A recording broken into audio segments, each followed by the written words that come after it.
Bienvenue à la FOACR 4 de cette troisième étape de la Coupe de France PMU pour la toujours très trépidante classique Loire-Atlantique. Laurent Pichon, vainqueur sortant du classement général de la Coupe de France, avait ouvert son palmarès ici dans le vignoble de Nantais. Sur un terrain de jeu qu'il affectionne, il affiche ses ambitions. Ici, cette classique Loire-Atlantique, j'avais décroché ma première victoire pro, donc forcément j'y garde un bon souvenir. Puis c'est vrai que c'est un circuit qui me convient, donc j'ai envie d'essayer de faire aussi bien. Ce qu'il faudra, c'est pas prendre la course à l'envers, être présent dès le départ. Et ouais, pourquoi pas, si on voit que c'est un petit peu bloqué, qu'on a encore de bonnes cartouches, faudra tenter des choses, c'est sûr. Les Coupes de France, les épreuves, ils m'ont toujours bien plu. J'avais fait 3e en 2012, donc j'ai gagné là en 2017. Donc je pense avoir trouvé mon registre. Et ouais, la Coupe de France, c'est un objectif pour moi cette année, mais les gros points passent par des victoires, donc il faut d'abord gagner avant d'espérer gagner le classement général. Plateau relevé au départ de cette 19e édition. Les Direct Energy seront emmenés par Lilian Calmejane, vainqueur d'étape sur le Tour de France et qui vient de remporter la Drôme Classique. Les Vendéens s'appuieront également sur Thomas Bouda en cas de sprint ou encore Jérôme Cousin, vainqueur sur Paris-Nice. Du côté des terres et ciels, on comptera sur le panache du champion du monde espoir, Benoît Cosnefroy, vainqueur à Iceberg l'an passé. Il pourra compter sur l'expérience de Samuel Dumoulin et sur le retour de Yann Backlands. Le Belge qui avait chuté sur le Tour de Lombardie signe son retour après 170 jours d'absence. L'autre formation World Tour au départ, Groupama FDJ, a aussi des atouts à faire valoir. Daniel Hulgaard pour les sprints et surtout leur néo-pro Valentin Madouas, 20e sur les Strade Bianche, en forme depuis le début de saison. La jambe est bonne, donc je profite un peu de ces moments pour pouvoir vraiment apprendre et essayer de jouer la gagne tout en aidant l'équipe. Donc je prends beaucoup de plaisir, c'est sûr. C'est une course quand même aléatoire, c'est souvent les costauds qui sont devant, donc voilà, ça va se faire à la pédale. On va essayer de faire une belle course dans l'ensemble. Donc moi je vais essayer de bouger, c'est sûr, avant le final. Je vais essayer de montrer le maillot et puis voilà, pourquoi pas essayer de faire un résultat. On va bien voir comment ça va se passer. C'est quand même une course qui est très difficile à lire, donc voilà, on va voir selon comment les gens me répondent et puis selon aussi les tactiques des autres équipes, ça va être vachement variable. On a des bons capitaines de route dans l'équipe qui vont pouvoir aussi nous aider pendant la course, donc ça va être très important. Un contingent d'équipes étrangères sera au départ de cette course. Les Danois de BHS, Almeborg, Bornholm autour de leur rouleur au style si singulier Rasmus Quad, mais également les Basques de Skadi, les Japonais d'Interpro Stradali Cycling ou encore les Russes de Gazprom. L'heure du départ approche, un dernier détour auprès de Lorenzo Manzin, ancien de l'UC Nantes, qui connaît parfaitement les routes de ce circuit. C'est un parcours très difficile avec des petites routes et des montées qui sont assez raides et difficiles. C'est un circuit très difficile avec notamment le vent et les routes, quoi. Donc c'est un circuit vraiment exigeant pour les hommes forts et c'est pour ça aussi que ça va être le circuit du championnat de France 2019. C'est un beau circuit. Après je vais être protégé, mais collectivement il va falloir être fort, tout le monde va avoir sa carte, mais c'est sûr si on voit il y a une opportunité pour que ça arrive au sprint, on va essayer, mais avant ça il y a du boulot à faire et on va essayer de bien manœuvrer pour pouvoir faire un résultat à la fin, quoi. Avant le départ, une minute de silence est observée en hommage aux victimes des attaques terroristes de Lod.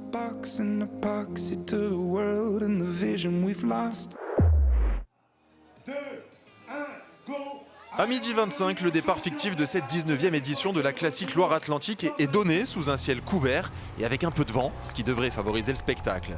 Au programme de cette troisième manche de la Coupe de France, 184 km 700, à savoir 11 tours d'un circuit de 16 km 8. Au niveau du tracé, pas de grande nouveauté, mais une course toujours aussi exigeante avec des difficultés majeures, comme les côtes de Pontcafino et Bégrolles et le fameux mur de Saint-Fiacre, escaladé à 11 reprises. Course d'usure donc, où la répétition des efforts aura son rôle à jouer. De coutume, il n'y a que peu de moments de répit dans cette course chère à Jean-Luc Chaillot, son organisateur. Et cela se vérifie encore aujourd'hui, ça démarre sur un gros rythme avec d'emblée des attaques. Deux coureurs qui parviennent à prendre quelques longueurs d'avance, et non des moindres puisqu'il s'agit du leader de l'équipe Direct Energy, Lilian Calmejane, accompagné du leader d'AG2R La Mondiale, Benoît Cosnefroy. du haut de rêve pour cette première échappée matinale avec le vice-champion d'Europe et le champion du monde espoir Benoît Cosnefroy, accompagné de Lilian Calmejane qui à 25 ans a déjà remporté 2 étapes de Grand Tour. En 2016, il s'était imposé en solitaire au sommet de San Andrés de Texido lors de la 4e étape de la Vuelta. Et il avait remis ça, souvenez-vous, l'an dernier au Tour de France, il avait claqué là aussi en solitaire la 8e étape à la station des Rousses. 2 beaux clients donc à l'avant, ça donne forcément des idées à certains qui tentent de réagir et de s'extraire du peloton avec 2 baroudeurs de la trempe de Cosnefroy et Calmejane. Forcément, si d'autres coureurs se joignent à eux, cette échappée pourrait ne jamais être revue. Alors on essaye, on tente dans la côte de partir.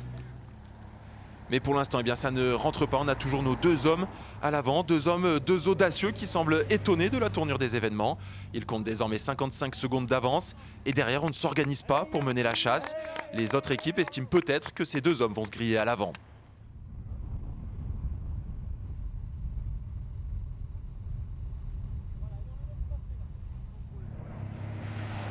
Les 2 hommes ont autour d'1 minute d'avance et derrière, personne ne réagit, personne ne prend les 2 hommes en chasse, aucune équipe ne s'organise, ce qui forcément va favoriser les contres avec Gatis Smoukoulis, le coureur de Delco Marseille-Provence KTM qui place une accélération. Avec dans sa roue, on retrouve Jérémy Cabot, le coureur de Roubaix-Lille Métropole.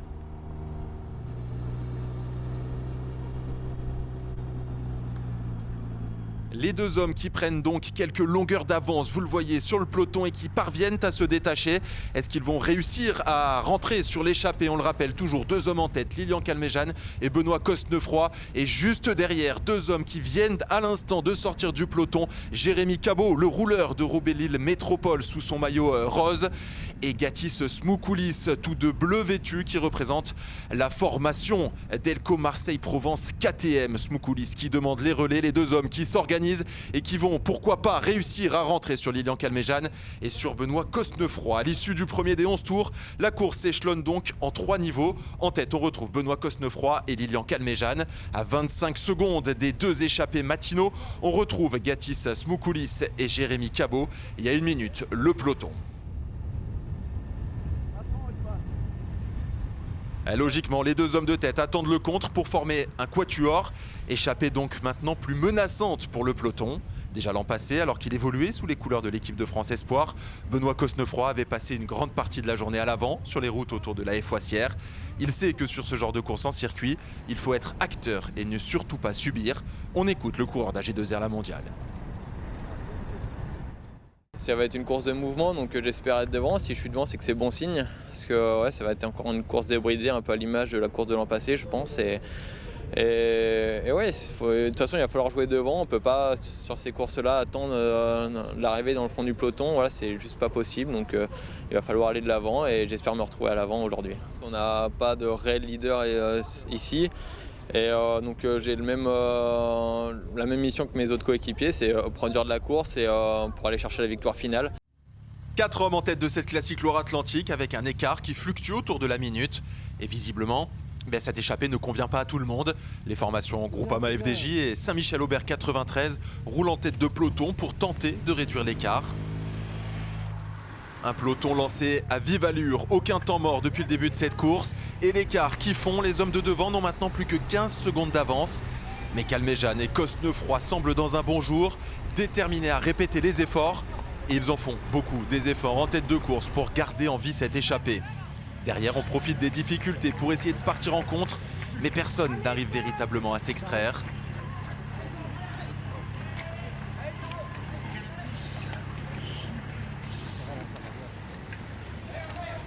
Et ce rythme soutenu fait ses premières victimes avec, vous le voyez, Jason Rousseau, le coureur de l'équipe japonaise qui filoche en queue de laser. C'est dur aussi forcément pour Dieter Bouvry, le coureur de Cybèle C'est Bon, victime d'une chute. Quelques éraflures pour lui, mais ça va aller, il va pouvoir repartir. Cybèle C'est Bon, l'équipe qui, on le rappelle, compte aujourd'hui dans ses rangs. Son sprinter Roy Jans, et ils compteront sur lui en cas d'arrivée massive.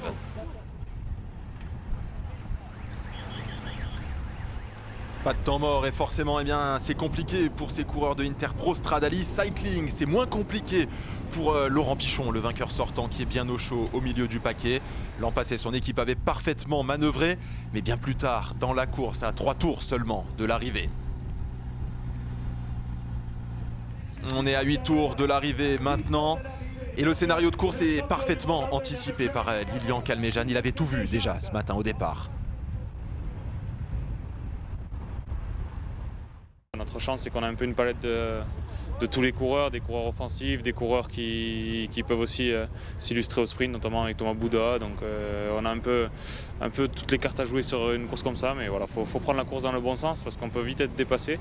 Et sur un circuit comme ça, avec 7 coureurs, quand on doit se mettre à chasser derrière ou qu'on doit prendre une position de chasseur, comme on le dire, ça peut très vite être une chose qui condamne une bonne partie de l'équipe. Donc non, il faut s'inscrire dans la course de mouvement qu'il va y avoir parce que je suis persuadé que ça va courir comme ça aujourd'hui. Et tous les autres équipes ont un peu la même consigne de faire une course de mouvement. Et puis voilà, comme c'est une course en circuit, il y a des indications un peu à plein de points stratégiques et on peut faire lever le pied à un coureur devant, on peut accélérer derrière, relancer. Donc non, je pense qu'il va falloir être attentif et avoir les bons pions devant dans les bonnes échappées. Ouais. Et il a été attentif, Lilian Calmejean, pour se retrouver dans l'échappée. Attentif et déterminé pour rester devant. Une détermination enfin récompensée. Le peloton décide de temporiser pour la première fois depuis le départ et l'écart peut augmenter. Il est maintenant supérieur aux 2 minutes. Smoukoulis, Cabot, Calmejean et Cosnefroy ont réussi à faire craquer le peloton. L'écart culmine maintenant à 3 minutes, ce qui n'est pas du goût de la formation Vital Concept Cycling Club. Et on a demandé à Kevin Reza et ses coéquipiers d'organiser la chasse. Les échappés auront compté jusqu'à 3 minutes 50 d'avance. Mais derrière, ça met en route.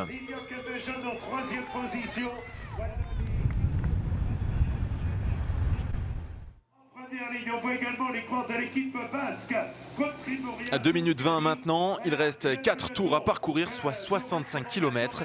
Et tout est encore possible. Un point sur la situation de course, 4 hommes à l'avant, et ce depuis les premiers kilomètres de cette classique Loire-Atlantique. Benoît Cosnefroy pour AG2R la mondiale, Lilian Calmejean, le leader de Direct Energy, accompagné de 2 gros rouleurs, Jérémy Cabot, l'ancien du VC Toussy et du SCO Dijon, et le laiton, Gatis Smoukoulis, quintuple champion national du contre-la-montre. Mais ça ne suffit pas à résister au retour du peloton, bien emmené par l'équipe Vital Concept.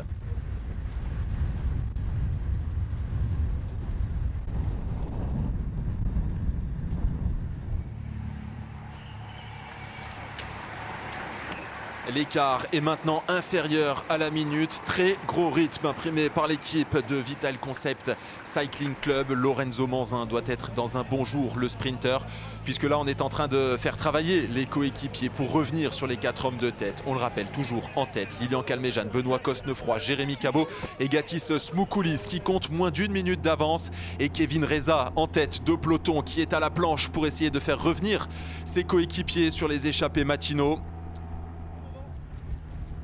Vous le voyez, l'écart devient famélique. On voit tout au fond, là, dans le virage, le peloton revenir sur les 4 hommes de tête. Et il y a même 8 hommes qui ont réussi à se détacher sous l'impulsion donc des Vital Concept Cycling Club. Il s'agit de Daniel Holgard, de Jérôme Cousin, Arnaud Courteil, Lorenzo Manzin, Quentin Paché, Sergei Chilov, Jorens Meyers et encore Jimmy Janssen. 8 hommes donc en contre avec parmi eux 3 hommes de Vital Concept Cycling Club, et ces 8 hommes réussissent à rentrer sur la tête. Ils sont désormais 12 à l'avant. Ces 12 hommes ne parviennent pas à s'organiser. 35 km de l'arrivée, regroupement général, travail de Johan Bago en tête de course. Mais sur la droite de la route, c'est un coureur de Tarteletto Isorex qui place une attaque tranchante. Il s'agit du numéro 173, Rob Ruig. Rob Ruig qui parvient à prendre quelques secondes d'avance.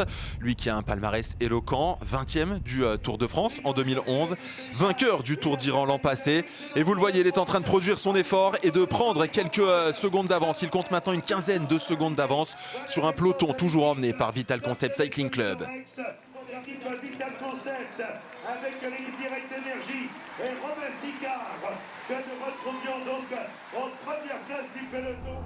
Mais derrière, il y a un homme qui a des fourmis dans les jambes, échappé depuis le 2e kilomètre, tout juste repris. Et il repart seul en contre, Benoît Cosnefroy, qui est dans un très bon jour et qui a les jambes qui répondent très bien. Vous le voyez à l'entrée de la Foissière. Le voilà maintenant en contre, juste derrière Rob Ruig, le coureur de Tarteletto Isorex. Donc Benoît Cosnefroy qui produit son effort et qui a dans sa ligne de mire maintenant Rob Ruig. Il va réussir à rentrer sur le coureur de l'équipe belge. 2 hommes à l'avant, donc Rob Rugg et Benoît Cosnefroy, qui fait une impression phénoménale aujourd'hui. Il a l'air très bien, le leader de l'équipe AG2R La Mondiale. Il nous avait prévenu ce matin, il allait répéter les efforts pour se tester. Lui qui n'a pas énormément couru depuis le début de l'année, il s'était aligné la dernière fois, c'était sur le Tour d'Abu Dhabi. Le visage tordu par la douleur d'un Benoît Cosnefroy en plein effort, déterminé à creuser l'écart. Et il en remet une couche dans la montée de Saint-Fiacre. Et c'est dur derrière, ça coince pour Rob Rugg qui lui n'est pas échappé depuis le début de la matinée. Mais il est tombé sur un Benoît Cosnefroy en pleine forme qui parvient à lâcher son coéquipier d'échappée. Il est ambitieux, il est fort, il est très fort aujourd'hui, Benoît Cosnefroy. Est-ce que ça va réussir pour aller chercher la victoire? Benoît Cosnefroy qui est maintenant à 20 km de l'arrivée. Il reste 2 tours à parcourir. C'est beaucoup lorsque l'on est seul en tête et que l'on est échappé depuis le début de la course. Mais le coureur de Direct Energy est dans un très grand jour. Est-ce qu'il va réussir à rééditer son exploit d'Iceberg l'an passé où il s'était imposé après avoir été échappé toute la journée? C'est compliqué, le peloton qui est sur ses talons. Et un homme se rencontre et tente de rejoindre Benoît Cosnefroy. Il s'agit de Peter Winning, le coureur de Roompot, le néerlandais de Roompot. Le peloton qui est juste derrière, ça va être difficile pour les 2 hommes. Est-ce que Benoît Cosnefroy va réussir à accrocher la roue de Peter Winning? Oui, il s'arrache, le coureur d'AG2R La Mondiale, pour venir dans la roue du vainqueur d'étape sur le Tour de France. C'était en 2005 à Gérardmer. Il s'était imposé, Peter Winning, en réglant sur la ligne Andreas Klöden. Allez, le dernier tour maintenant avec 2 hommes en tête. Peter Winning pour la Roompot et Benoît Cosnefroy pour AG2R La Mondiale. Le peloton qui est sur leur talon à 15 secondes seulement. Le peloton qui passe avec un retard. 16 km donc maintenant à parcourir, ça va être dur, ça va être très dur pour les 2 hommes de tête qui ont une avance famélique. Une vingtaine de secondes maintenant seulement et toujours Benoît Cosnefroy qui répète les efforts, qui s'arrache, qui donne tout pour essayer d'aller décrocher sa première victoire de l'année. Peter Winning qui collabore, les 2 hommes qui s'entendent bien, mais c'est compliqué puisque le peloton ne laisse pas d'espace à ces 2 échappés. On sait que Benoît Cosnefroy est capable de rivaliser avec un peloton complet et d'aller s'imposer. On ne lui laisse pas sa chance malheureusement. Peter Winning et Benoît Cosnefroy toujours en tête. On est maintenant à moins de 15 km de l'arrivée. Et les 2 hommes qui répètent leurs efforts, qui continuent de se relayer. Allez, une dernière ascension, la 11e de la côte de Saint-Fiacre. Et c'est difficile pour les 2 hommes qui ne comptent maintenant qu'une poignée de secondes d'avance. Derrière, on ne lâche pas, on ne dessert pas l'étreinte du côté du peloton. Et même si Peter Winning en remet une petite couche et que Benoît Cosnefroy réussit à s'accrocher dans sa roue, énormément de ténacité pour le champion du monde espoir. Mais ça ne sera pas suffisant. Il est finalement décroché par Peter Winning qui se lance dans un numéro en solitaire.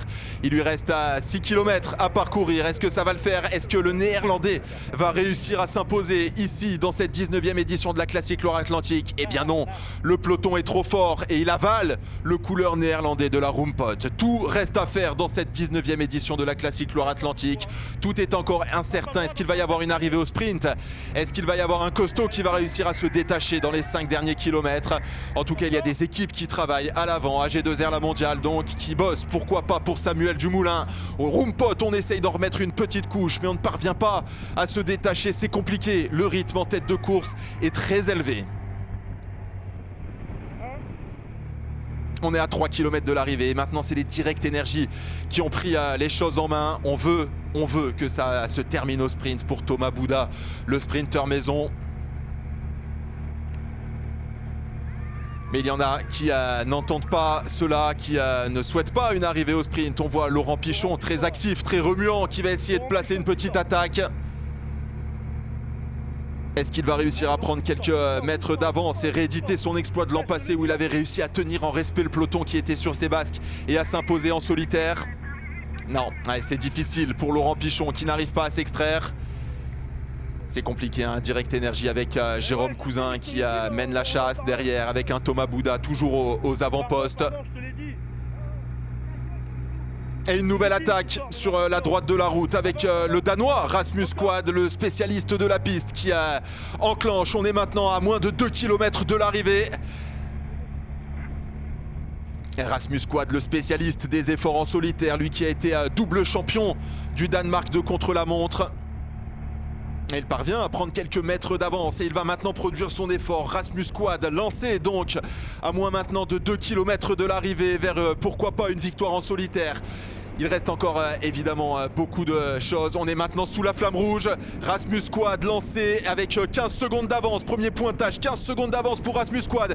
Est-ce qu'il va réussir à tenir en respect le peloton et s'imposer ici en solitaire? Ça serait une magnifique victoire pour Rasmus Quad, le spécialiste de la piste qui a obtenu une belle médaille de bronze en poursuite par équipe aux Jeux Olympiques. Rasmus Quad à 300 mètres de la ligne. Le peloton qui est juste derrière. Ça va suffire pour le Danois qui va s'imposer ici à la Foissière. Magnifique exploit numéro en solitaire de Rasmus Quad. Et juste derrière, c'est Daniel Hulgaard, le coureur de la FDJ qui vient régler le peloton et terminer à la 2e place. 3e place pour Armindo Fonseca. C'est imposé dans l'étape du jour. Donc le coureur Rasmus Quad, 2 fois champion du Danemark, contre la montre. À quel numéro il a réalisé dans le final? Voilà, monsieur le maire a dit, il a même une barre beaucoup trop prononcée.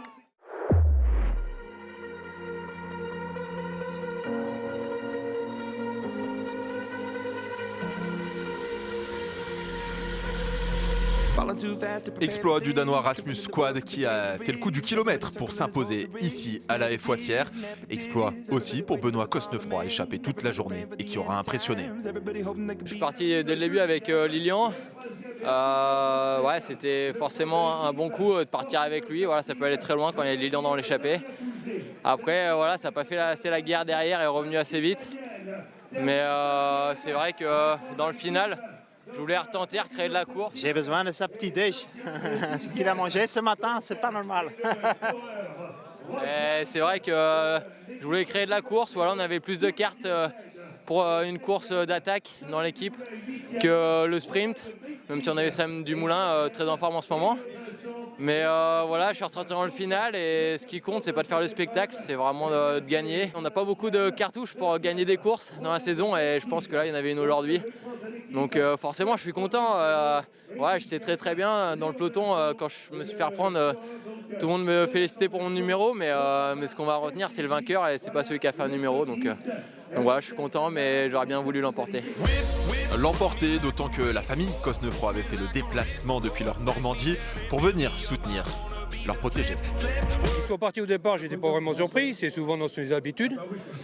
Après, là où il m'a épaté, c'est quand il est ressorti une 2e fois, puis qu'il est resté devant avec les différents attaquants. Franchement, il m'a surpris.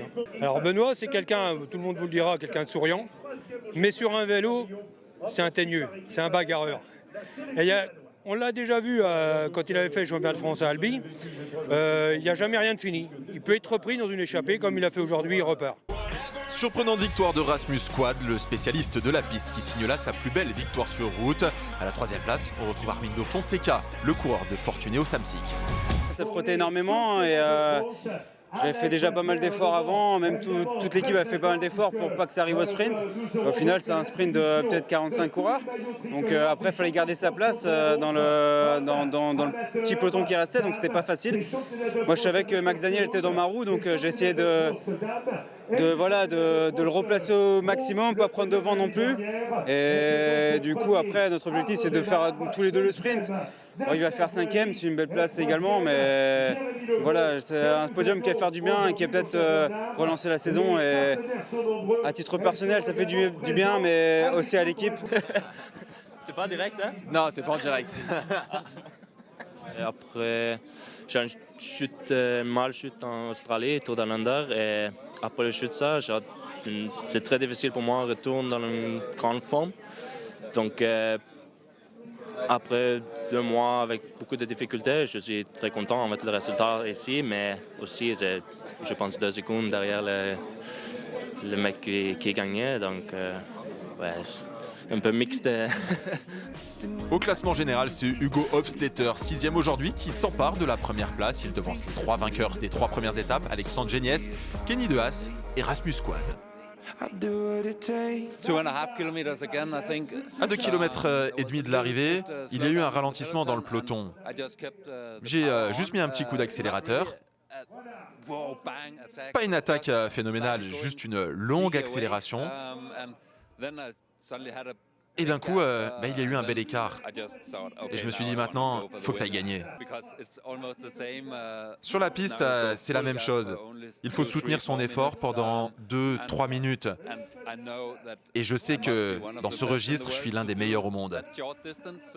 C'est pour ça, sur une courte distance, j'ai cru en moi. Et je me suis dit, allez. Sur mon vélo de piste, il y avait écrit la barbe. Mais j'ai aussi porté la moustache. J'aime changer de style. Peut-être que bientôt, je me raserai. Mais c'est vrai qu'au Danemark, il fait très froid, quelque chose comme moins 30 degrés, alors ça tient chaud. Peut-être que la prochaine fois que je viendrai en France, je serai rasé. Oui, et pareil pour les cheveux. J'adore changer de style. C'est donc l'étonnant danois au style si singulier Rasmus Quad qui remporte cette 19e édition de la classique Loire-Atlantique. Merci de nous avoir suivis. On se retrouve très vite sur Eurosport pour la prochaine étape, la route à Delhi de Vitré.